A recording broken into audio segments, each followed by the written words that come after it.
말씀의 제목을 한번 따라해 보시겠습니다. 빠름보다 발음으로. 빠름보다 발음으로. 다양한 문화와 수많은 세계관을 가진 전 세계 속에서 한국인의 문화 가운데 독특하고 신기하게 두드러진 그 문화가 하나가 있습니다. 그 하나가 바로 빨리빨리 문화입니다. 외국인이 한국어 중에 가장 먼저 배우는 말이 그 첫 번째가 안녕하세요 라는 인사라고 합니다. 그런데 그 두 번째가 빨리빨리라는 말일 정도로 세계 속에서도 이 빨리라는 말이 대표적으로도 잘 사용되고 있습니다. 실제로 제가 아프리카의 남아공, 이디오피아, 잠비아까지 가서도 그 아프리카인들이 정말 똑같은 발음으로 빨리빨리 이렇게 말하는 것을 제가 들어봤습니다. 저를 부를 때 헤이 브라더 빨리빨리 이렇게 저를 부르더라고요. 한국 사람들은 음식점에서도 음식을 주문할 때에도 빨리 달라고 말을 합니다.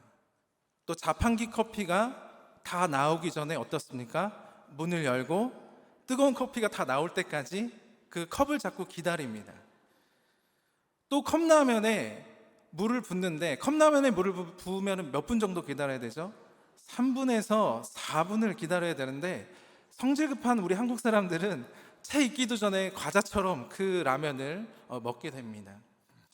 또 서류를 프린트할 때도 인쇄할 때에도 종이가 인쇄가 다 되어서 나와야 될 때까지 기다려야 되는데 나오기도 전에 중간에 벌써 그 A4를 잡고 손으로 잡아당기고 있습니다.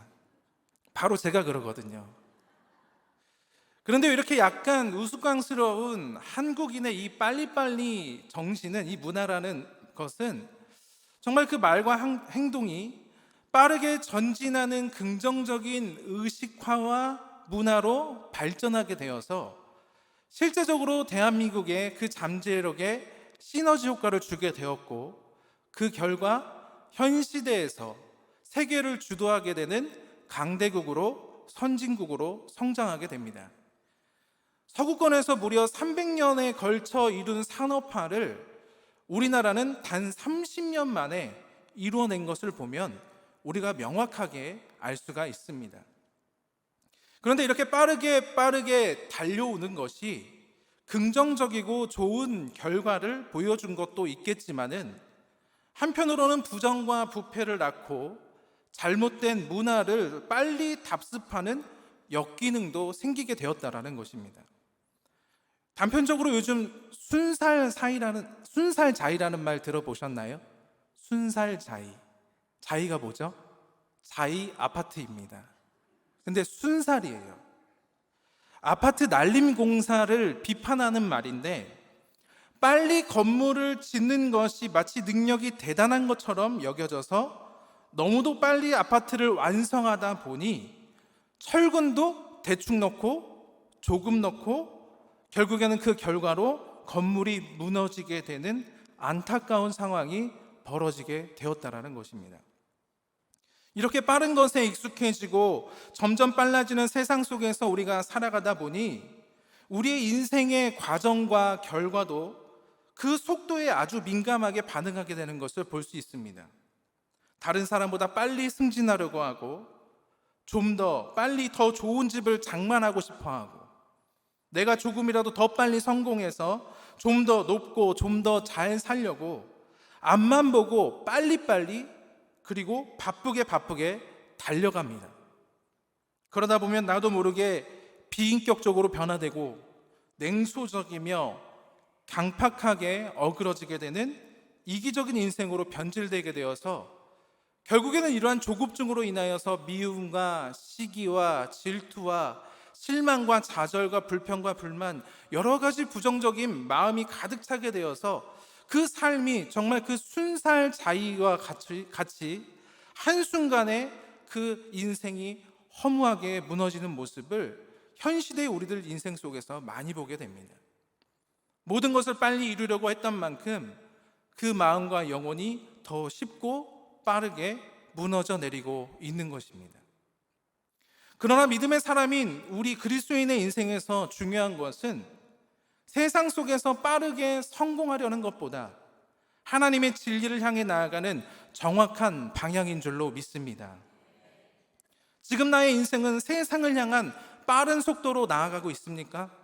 아니면 그리스도 예수를 향한 올바른 방향으로 나아가고 계십니까? 성경은 예수님을 믿는 우리에게 늘 동일하게 말씀하십니다.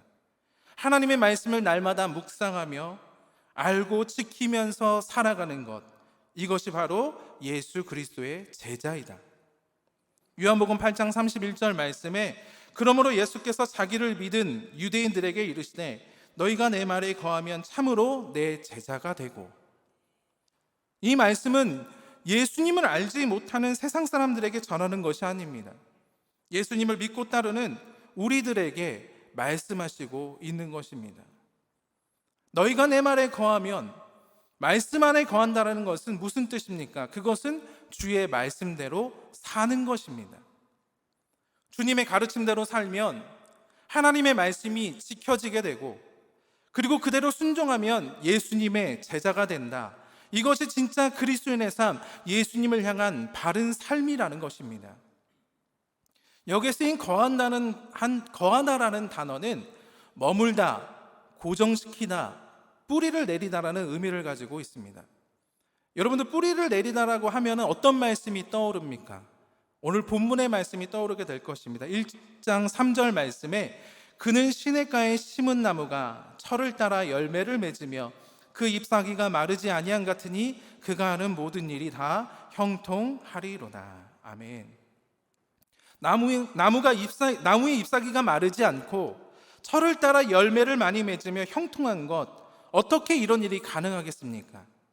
바로 나무가 시냇가에 심겨졌기 때문에 메마르지 않고 철을 따라 열매를 풍성하게 맺을 수가 있는 것입니다. 우리 그리스도인의 인생도 마찬가지입니다. 시냇가에 심긴 나무와 같이 우리는 영원한 생명수 되시는 하나님의 말씀 가운데 영혼의 뿌리를 내리고 깊이 깊이 심겨지는 믿음의 삶을 살아가야 될 줄로 믿습니다. 예레미야 17장 8절 말씀에 동일한 말씀을 말씀하십니다. 그는 물가에 심어진 나무가 그 뿌리를 강변에 뻗치고 더위가 올지라도 두려워하지 아니하며 그 잎이 청청하며 가무는 해에도 걱정이 없고 결실이 그치지 아니한 같으리라. 비록 제약된 세상 속에서 우리가 살아가고 있지만 세상에 속하지 않고 하나님 말씀 안에 뿌리를 내리고 그 생명샘 곁에 가까이 살아가야 한다라는 것입니다. 그때 우리 삶에 더위가 올지라도 두려워하지 아니하며 철을 따라 성령의 열매가 맺어지게 될 것이며 목마르지 않고 모든 일에 결실이 그치지 아니하는 하나님의 영원하신 구원과 생명의 축복과 형통이 임하게 될 것입니다. 이것이 바로 세상의 빠른 삶이 아닌 진짜 그리스도인이 추구해야만 하는 예수 안에서의 바른 삶의 결과라는 것입니다. 자, 그렇다면 예수 그리스도를 향한 바른 삶을 우리는 어떻게 살아가야 될까요? 첫 번째로 하나님의 말씀을 알아야 합니다. 믿음의 사람이 하나님의 말씀을 제대로 알지 못하면서 하나님의 뜻과 말씀의 방향대로 어떻게 살아갈 수가 있겠습니까? 그렇기 때문에 우리는 날마다 하나님의 말씀을 묵상할 뿐만이 아니라 나는 정말 하나님의 말씀을 알고 있는가? 하나님의 말씀을 얼마나 깊이 이해하고 있는가? 또 그 말씀의 뜻대로 살아가고 있는가? 계속해서 질문하고 뒤돌아보며 점검해 보아야 합니다. 오늘 본문의 시편 1편의 2절 말씀을 보면 오직 야훼의 율법을 즐거워하여 그의 율법을 주야로 묵상하는도다. 하나님의 말씀이 너무나 즐거워서 그것을 밤낮으로 읽고 읊으며 계속해서 생각하고 또 생각해야 합니다. 그리고 하나님의 말씀을 삶의 기준으로 삼고 말씀이 생활의 중심이 되어야 되는 것입니다. 요즘 뉴스를 보면은 하루에 한 번씩은 한류 열풍에 대해서 기사가 나오고 있습니다. 아직까지도 그 한류 열풍에 온 세계가 열광하고 있어서 코로나가 끝난 지금 엄청나게 많은 해외 팬들이 한국을 방문하고 있다라고 합니다. 또 중국이나 일본과 같은 아시아권 나라에서는 실제로 자신들이 좋아하는 한류 스타의 팬클럽에 많은 사람들이 몰려들어서 가입을 하려면 시험을 봐야 된다라고 합니다. 그런데 이 시험이 얼마나 어렵고 까다로운지 팬클럽에 가입하기 위해서는 그 가수에 대한 사적인 모든 정보뿐만이 아니라 그 가수가 부른 모든 노래와 춤을 정확하게 외워야 한다고 합니다. 그래서 팬클럽 가입 시험을 볼 때에 노래를 들려주다가 갑자기 일시정지를 합니다. 그리고 그 다음에 이어지는 가사를 5초 이내에 틀리지 않고 외워야 한다라고 합니다. 그래야 이 팬클럽에 가입할 수 있게 됩니다. 무슨 수능 시험보다 더 어려운 것 같습니다. 제가 예를 들어서 한번 문제를 내보겠습니다. 제가 부른 노래의 다음 가사를 맞춰주시면 되세요. 이렇게 말씀을 하시면 되세요. 나는 이제 지쳤어요. 어머나 어머나. 네, 대단하십니다. 물론 우리 영산교회 성도님들께서는 이런 노래보다 기도와 찬양과 말씀을 더 사모하시는 줄로 믿습니다. 원래 팬클럽 이 시험은 엄청나게 길고 어려운 가사와 춤까지도 정확하게 외워야 된다라고 합니다. 제가 드린 예시는 정말 짧은, 누구나 다 맞출 수 있는 그런 가사일 것입니다. 자, 그런데 여러분 여기서 한번 생각해 보십시오. 일개 가수의 팬클럽에 들어가기 위해서 이렇게 노래 가사나 드라마 대사를 수십 번 보고 들으며 달달 외우고 있는데, 세상 사람들도 하나님의 자녀이며 하나님 나라의 천국을 소망하고 예수님을 사랑하는 천국 백성인 우리 모두는 생명의 길이시오 빛과 진리이신 주님의 말씀을 더 잘 알아야 하고 묵상해야 하지 않겠습니까?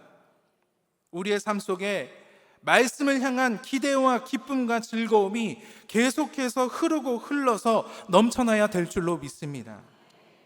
그래서 이 시간 간절히 소망하기는 우리 일산 수문 영산교회 모든 성도님들 모두가 다 생명의 강가에 심겨주시고 뿌리 내린 나무가 되시기를 주님의 이름으로 소망을 드립니다.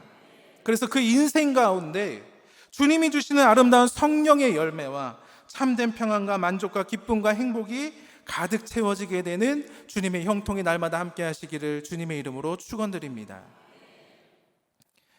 두 번째로, 예수 그리스도를 향한 바른 삶을 살려면 하나님의 말씀을 실천해야 합니다. 1절부터 2절 말씀을 보면 이렇게 말씀합니다. 복 있는 사람은 악인들의 꾀를 따르지 아니하며 죄인들의 길에 서지 아니하며 오만한 자들의 자리에 앉지 아니하고 오직 야훼의 율법을 즐거워하여 그의 율법을 주야로 묵상하는도다. 이 말씀은 우리 그리스도인 복 있는 사람의 행동 지침입니다. 하나님의 말씀을 단순히 알고 깨닫는 데 그치는 것이 아니라 삶 속의 구체적인 행동으로 나타내는 것입니다. 즉 말씀을 지키고 그 말씀대로 살아가며 실제적인 행동으로 나타내 보이는 것입니다. 같은 맥락에서 야고보 사도도 야고보서 1장 22절 말씀에 이렇게 말씀합니다. 너희는 말씀을 행하는 자가 되고 듣기만 하여 자신을 속이는 자가 되지 말라라고 권면하고 있습니다. 우리 그리스도인들이 오랫동안 신앙생활을 하다 보면은 말씀을 정말 많이 듣게 됩니다. 요즘에도 유튜브만 틀어보면은요, 정말 그 말씀이 수천, 수백 개, 수천 개의 설교가 쏟아지고 있습니다. 그런 설교를 많이 듣다 보게 되면은 나도 모르게 내가 하나님의 말씀을 많이 안다라고 생각을 합니다. 그런데 여기서 우리들이 자주 범하는 오류가 생기게 되는데, 자신이 말씀을 많이 듣는다고 해서 하나님의 말씀을 잘 알고 마치 말씀대로 잘 순종하며 신실하고 진실하게 살고 있는 것처럼 착각할 수도 있다라는 것입니다. 그래서 야고보는 이것이 스스로 속이는 일이라고 하면서 야고보서 1장 25절 말씀에 이렇게 말씀합니다. 자유롭게 하는 자는 온전한 율법을 들여다보고 있는 자는 듣고 잊어버리는 자가 아니요 실천하는 자니 이 사람은 그 행하는 일에 복을 받으리라고 그 말씀의 실천을 재차 강조하고 있습니다. 하나님의 말씀은 우리에게 주시는 삶의 행동 지침이라는 것입니다. 우리 그리스도인에게 예수님 안에서 지금 바로 실제로 그렇게 믿음으로 직접 살아가라고 우리에게 주신 것입니다. 그리고 우리가 그 말씀에 순종하며 살아갈 때에 전능하신 창조주 하나님께서는 우리들의 인생을 새롭게 변화시켜 주시고 새로운 축복의 일들을 행하여 주십니다. 이사야서 43장 19절 말씀에 보라 내가 새 일을 행하리니 이제 나타날 것이나 너희가 그것을 알지 못하겠느냐 반드시 내가 광야의 길을 사막의 강을 내리니. 아멘. 여러분들의 믿음의 실천을 통하여서 하나님은 이미 움직이고 계신 줄로 믿습니다. 우리 영산교회를 위해 나의 가정과 자녀와 사업과 범사를 위해 이미 움직이셨고 운행하시고 역사하시고 축복하십니다. 그럼 우리는 또 그 축복의 증거를 보며 믿음을 확증하고 다시 힘입어 진리의 길로 담대하게 힘써 달려나가야 될 것입니다. 하나님의 말씀을 지켜나가는 자에게는 하늘에 한없는 은총과 세일의 축복이 반드시 있게 될 줄로 믿습니다. 마지막 세 번째로, 하나님의 말씀을 알면 우리는 진정한 자유를 누릴 수가 있습니다. 말씀을 지키며 그대로 순종하는 삶을 살 때에 그리스도인에게 어떤 일이 일어납니까? 진정한 자유가 일어나게 됩니다. 요한복음 8장 32절 말씀에 진리를 알지니 진리가 너희를 자유롭게 하리라. 성경은 하나님의 말씀이 우리 가운데 임할 때에 진리를 알게 되고 자유롭게 된다라고 말씀하고 있습니다. 여기서 안다라는 것은 지식과 정보로 아는 것을 의미하지 않습니다. 삶 속에서의 체험과 경험을 통해 아는 것을 말하고 있습니다. 자, 예를 들어 보겠습니다. 여러분들은 대한민국 윤석열 대통령을 아십니까? 모르세요? 아시죠? 당연히 알기는 압니다. 그런데 우리는 알지만 대통령은 우리를 모릅니다. 우리가 아는 것도 단순한 지식과 정보를 통해 보편적으로 대한민국 국민이라면 모두가 다 아는 대통령이라는 것입니다. 대통령과 내가 서로의 인격적인 만남이나 교류는 없습니다. 자, 그러면 여러분 다시 한번 물어보겠습니다. 여러분들께서는 창조주 하나님을 아십니까? 아멘이신 줄로 믿습니다. 하나님도 여러분들을 너무나 잘 알고 계십니다. 우리가 하나님을 안다라고 하는 것은 단순한 지식적으로만 아는 것이 아니라 나의 영혼과 마음과 육신, 전인적인 모든 것들을 통해 하나님을 인격적으로 경험하고 깨닫고 믿고 있다라는 것입니다. 그리고 그렇게 진실로 알게 된 하나님의 진리가 우리를 자유롭게 하는 것입니다. 그런데 여러분들, 자유라니요, 어디 우리 가운데 자유롭지 못한 사람들이 어디 있겠습니까? 자유민주주의 국가인 우리 대한민국에서 사는 우리는 당연히 자유인이라고, 나는 아주 자유롭게 살아간다라고 자신 있게 말할 것입니다. 그러나 이 자유는 눈으로만 보이는 육신의 표면적인 것일 뿐, 예수님께서는 그 자유에 대해서 우리들에게 이렇게 말씀하고 계십니다. 요한복음 8장 34절 말씀에 예수께서 대답하시되 진실로 진실로 너희에게 이르노니 죄를 범하는 자마다 죄의 종이라. 예수님께서는 죄를 범하는 자마다 죄의 종이라고 하면서 너희는 여전히 죄의 속박과 사단의 굴레 아래 있으며 죄에 종속되어 있다라고 하십니다. 눈으로만 보이는 우리들의 인생은 마치 자유롭고 마음대로 살아가는 것 같지만 우리들의 영혼은 늘 죄 가운데 있는 죄인으로 여전히 그 죄의 결과에, 죄의 문제에, 죄의 힘에 종속된 죄의 종들이었다라는 것입니다. 그렇다면 여기서 다시 한번 물어보고 싶습니다. 나의 영혼과 마음과 육신이 진실로 진실로 죄의 모든 곳에서부터 자유롭다라고 말할 수가 있겠습니까? 사실 우리들의 능력만으로는 담대하게 말할 수가 없습니다. 왜냐하면 우리 인간 스스로의 힘으로는 죄로부터 완전하게 자유로울 수 없는 연약한 피조물이기 때문입니다. 그런데 바로 그때에 죄의 종되었던 우리들을 향해 사랑의 구원자 예수님께서 직접 찾아와 주셔서 이렇게 우리들에게 선포해 주고 계십니다. 요한복음 8장 36절 말씀에 그러므로 아들이 너희를 자유롭게 하면 너희가 참으로 자유로우리라. 아멘. 아들이 누구이십니까? 바로 예수 그리스도이십니다. 십자가의 보혈과 부활 생명의 능력이 되신 하나님의 아들 예수님이 내 안에 거하시게 될 때에 나는 죄로부터 완전한 자유가 주어지게 되는 것입니다. 그리스도께서 우리를 자유롭게 하려고 자유를 주셨으니 그러므로 굳건하게 서서 다시는 종의 멍에를 매지 말라. 아멘. 예수님께서 우리에게 사랑과 진리의 말씀으로 자유함을 주셨으니 이제 다시는 종의 멍에를 매지 않는 그리스도인의 자유의 삶을 살게 되시기를 주님의 이름으로 소망드립니다. 오늘 말씀을 정리합니다. 주님의 바른 진리의 길을 가는 진짜 그리스도인은 하나님의 말씀을 알고 하나님의 말씀대로 살고 그 말씀으로 인해 내 영혼과 인생의 자유함을 누릴 수 있게 됩니다. 우리 사랑하는 일산 수목음 영상교회 성도님들 모두 세상에 빠르게 사는 인생이 아닌 하나님의 진리의 말씀으로 바르게 살아가는 믿음의 그리스도인들이 다 되게 되시기를 주님의 이름으로 축원드립니다. 축원드립니다.